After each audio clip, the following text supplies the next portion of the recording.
All right, so one of the things you're going to have to be very comfortable with in chem class is this calculation between grams and moles, especially back and forth between grams and moles. That's going to get used a ton.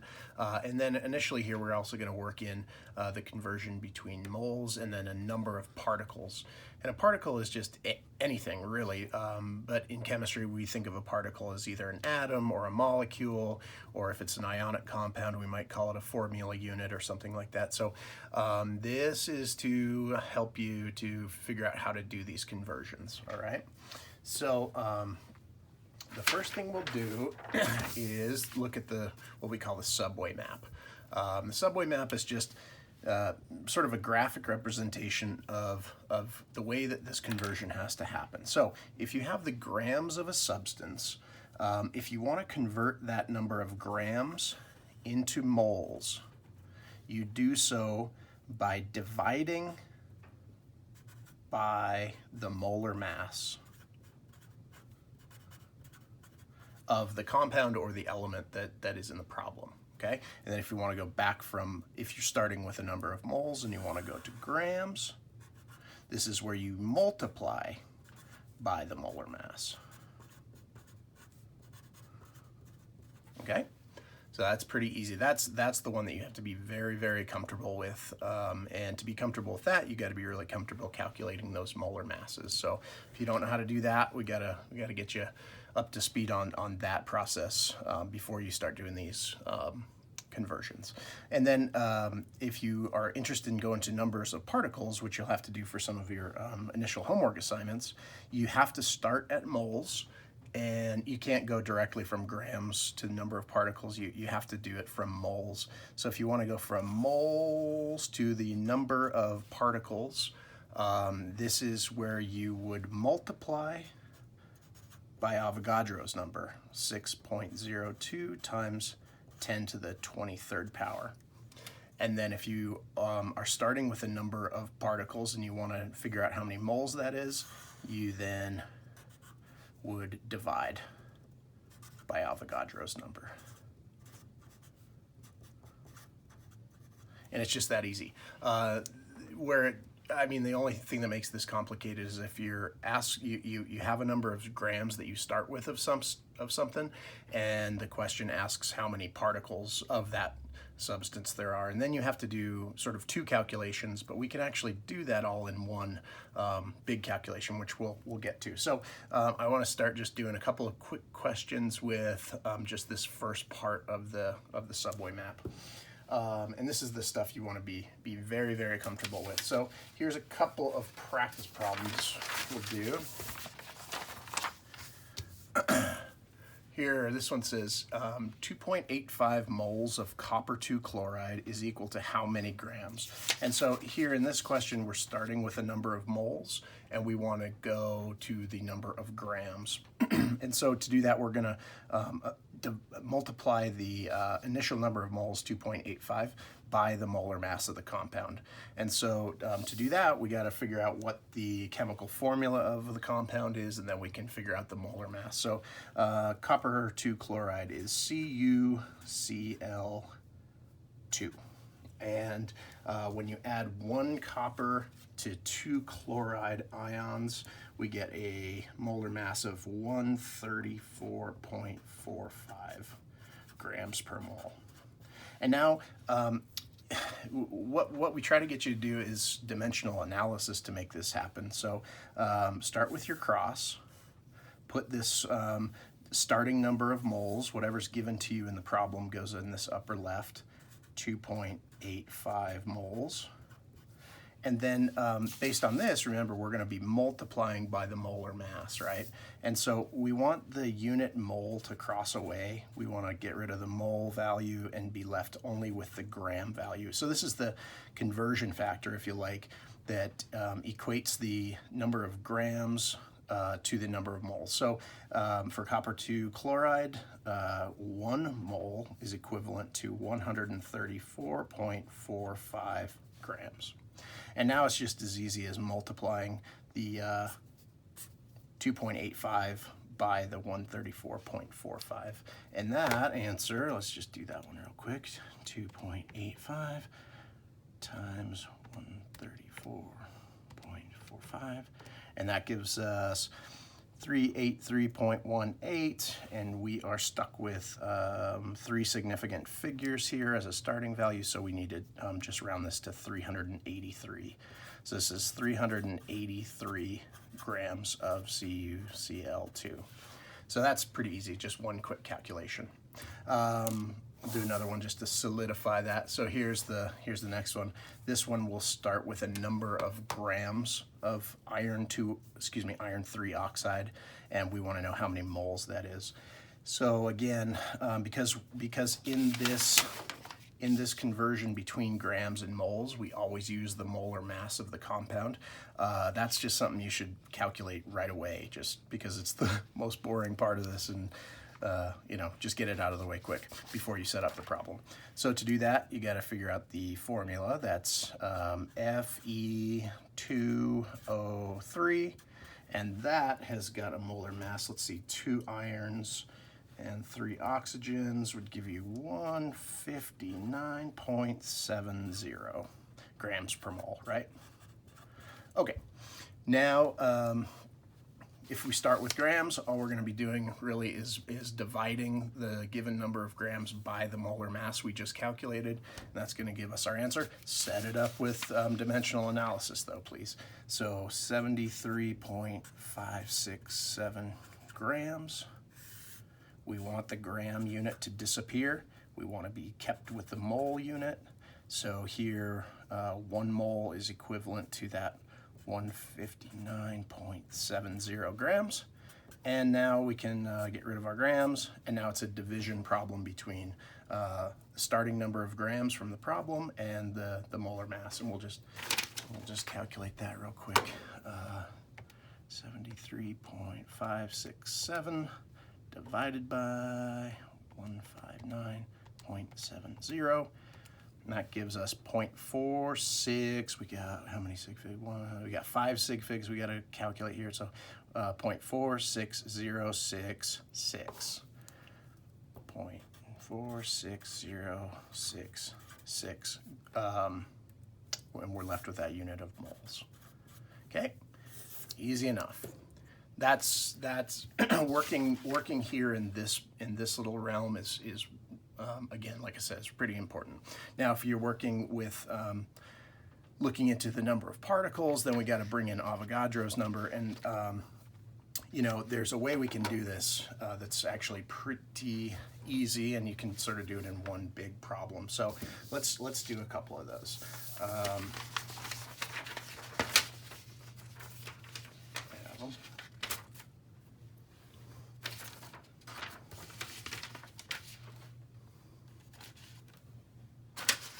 Here they are. Alrighty. Sorry about that. Okay, so here we're starting with a number of grams of sodium chloride, 36.87 grams of sodium chloride, and we want to know how many formula units that is. So that's a number of, you know, not molecules, because that's not how ionic compounds work, but yeah, so we're going to figure out how many sodium chloride units there are in 36.87 grams. So to do this, you can actually do this in 2 calculations if you want. You can convert the grams to moles, get that answer, and then convert that number of moles into number of particles. That's a little bit tedious, I think, so we're going to do it all in one big linear dimensional analysis problem here. And here's how that goes. We will do a table that kind of looks like this. It's got 3 places. And so we're going to put our starting number of grams here, 36.87 grams. Okay, the first calculation we need to do is from grams to moles. And so if we're just doing that, we would put our molar mass here and 1 mole here. And that's what we're going to do. But we're not going to stop there. 1 sodium and 1 chloride gives us a molar mass of 58.44 grams per 1 mole. So if we just stopped there, we would have converted the grams of sodium chloride into moles, but we're asked actually how many formula units, so we'll keep this problem going. Here we can use Avogadro's number, and we want to put that number up here, 6.022, 6.02. We'll skip the other two, times 10 to the 23rd power, okay? That is equivalent to 1 mole. All right, so now we've got a situation where we can cross off some units that exist on the top and the bottom of the fraction, and we're left really just with the unit of the, the counted unit, the number of particles.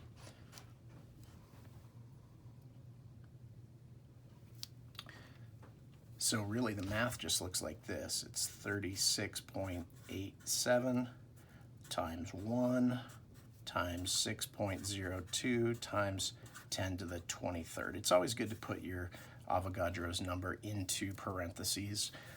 Some calculators will do this correctly, others won't. And then we're going to divide the product of this numerator by the denominator, which is 58.44. And then it's times 1. You'll end up leaving the ones out of this after a while. So really what you want to do is calculate the product of the numerator. So we'll type all this stuff in, 36.87 times, in parentheses, 6.02 times 10 to the power of 23. And I hit the equal sign right here. This number is then going to get divided by the denominator down here, which is really just 58.44, and that gives us a total number of formula units here that we're going to have to round to 4 significant figures. That's the value given in the problem. So this is going to be 3.7, oh no, 3.80 times 10 to the power of 23. Okay, so don't be afraid to calculate really large numbers of atoms or molecules. That's pretty typical. You'll get really large numbers when you are calculating that way. Here's another one where we're actually starting with a number of molecules, and we'll work our way back to grams. And so here, if you remember the subway map here, if we're going to look at this, we're going to be starting at this number of particles, which will then, divide by Avogadro's number to get to moles, and then multiply by molar mass to get to grams. We can do that in one problem, just like we did the last one. Okay, so here's how we start. We do our same kind of 3-part table. Start with our number from the problem, 7.21 times 10 to the 26. Now we want to convert to moles by dividing by Avogadro's number, and that's 1 mole. Okay, so if we stopped right here, we would have just converted this number of molecules into a number of moles. And now for the next part, where we go from moles to grams, we actually have to use the molar mass. And so to do that, we got to figure out what the formula is and then count it up. I know I said to do this right at the beginning, and this is why. You kind of get into the problem, and then you got to calculate the mass, and that's not as good as doing it in advance, I got to say. So the formula here is SO2, sulfur dioxide. That is 30, so a sulfur is 32.07 plus 2 oxygens. And that gives us a molar mass of 64.07. Okay, that's going to get used here to calculate into grams. So we want the mole value to disappear, so it's down here. I don't know why I wrote it all the way over there. And then it has a mass of 64.07 grams. All right, so for these numbers of molecules and things like that, sometimes I'll just use a little like number sign, because I don't know, it's nice to have a unit. Anyway, so the number unit crosses away, the mole unit crosses away, and we can multiply this number times 64.07, divide that product by Avogadro's number, and we'll be there. So the math looks like this: 7.21 times 10 to the 26th power times 64.07, and then we're going to divide whatever we get off of that multiplication problem by 6.02 times 10 to the 23rd power. Okay, it's always a good idea to enclose these scientific notation numbers in parentheses as you go. So I'll go ahead and calculate this together. This is 7.21 times 10 to the power of 26 times 64.07. And so that number, I just keep that number on the calculator. It doesn't mean much of anything. You don't have to round it yet. Just keep it on the calculator, hit the divide sign. And again, I'm going to enclose Avogadro's number in parentheses here. 6.02 times 10 to the power of 23.